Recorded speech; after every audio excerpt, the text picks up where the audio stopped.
Infelizmente, né? Mas aí como que é ser uma das únicas deputadas que tem uma visão prática de mundo, não tá ali só por motivos de ganho pessoal? Como que é ser assim? É difícil? Cara, eu lembro que teve uma votação importante, que eu não vou lembrar qual é, eu sei que ela era importante, que o PDT inteiro falou que era pra votar A, daí tu votou B porque era a tua convicção. Eu falei assim, caralho, essa mina é foda.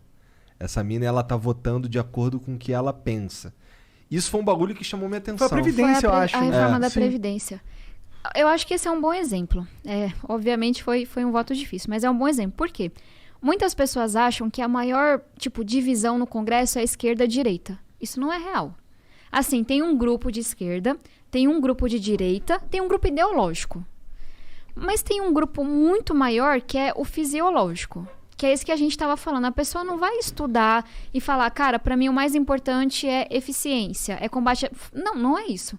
A pessoa vai dizer, ó, a orientação do governo é essa, ou de fulano é essa, e eu vou ganhar a minha emenda, vou ganhar aqui o negócio. Então, só pra gente não ficar achando que a maior diferença é a esquerda e a direita, quando na verdade é de prática. E aí, qual é a minha crítica na questão da Previdência? Cara, eu estudei muito esse tema. Muito, muito mesmo. Eu não faço as coisas de brincadeira. E aí, quando eu olhava para os números da Previdência, a gente via, vamos ver se eu lembro certinho, até 2026, que é daqui 5 anos, né? Daqui 5 anos, de cada R$10 do dinheiro público, 8 ia para pagar a aposentadoria. Ia sobrar 2 para pagar saúde, segurança, educação, tudo.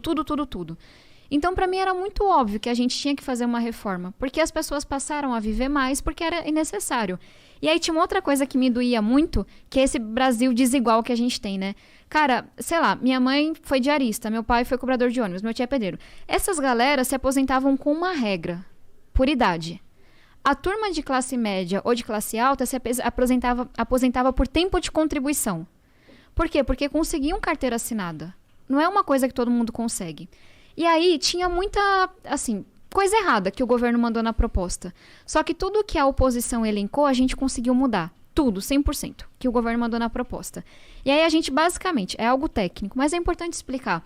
Pegava essas regras das pessoas mais pobres, que era por idade, e jogava essa regra para quem estava mais em cima.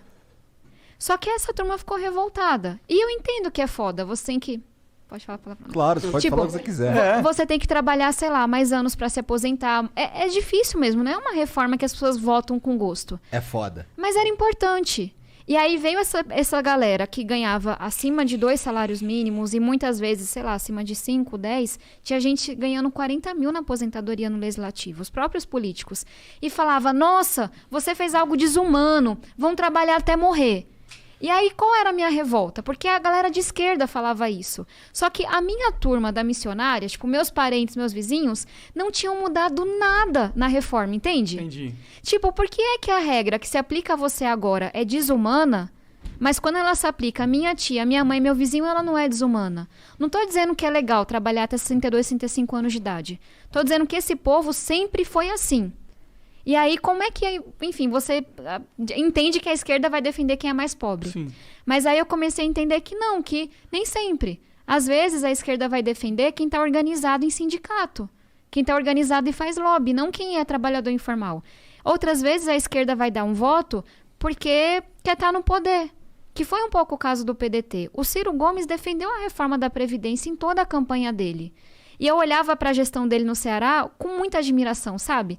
Cara, ele conseguiu juntar a questão social com a questão fiscal. Investiu em educação, mas fez a reforma administrativa que precisava lá na época. Que incrível, sabe? É difícil isso no Brasil. E aí ele defendeu toda a campanha. Quando chegou no governo, e foi uma coisa que ele falou pra mim por telefone, porque ele sabia do meu trabalho para mudar a reforma. Tabata, a política é assim. Tentei falar com o Lupe, não consegui, você vai ter que fazer o que eu tô dizendo, vai ter que votar contra. E Ciro, eu consegui várias mudanças, eu sei que isso é necessário. E ele, não, a política é assim, a gente tá de oposição, isso é um voto político contra o governo Bolsonaro. E ponto negativo pro Cirão aí, né? Mas você entende o meu ponto? Não, eu entendo, eu acho que você tá certíssimo, inclusive.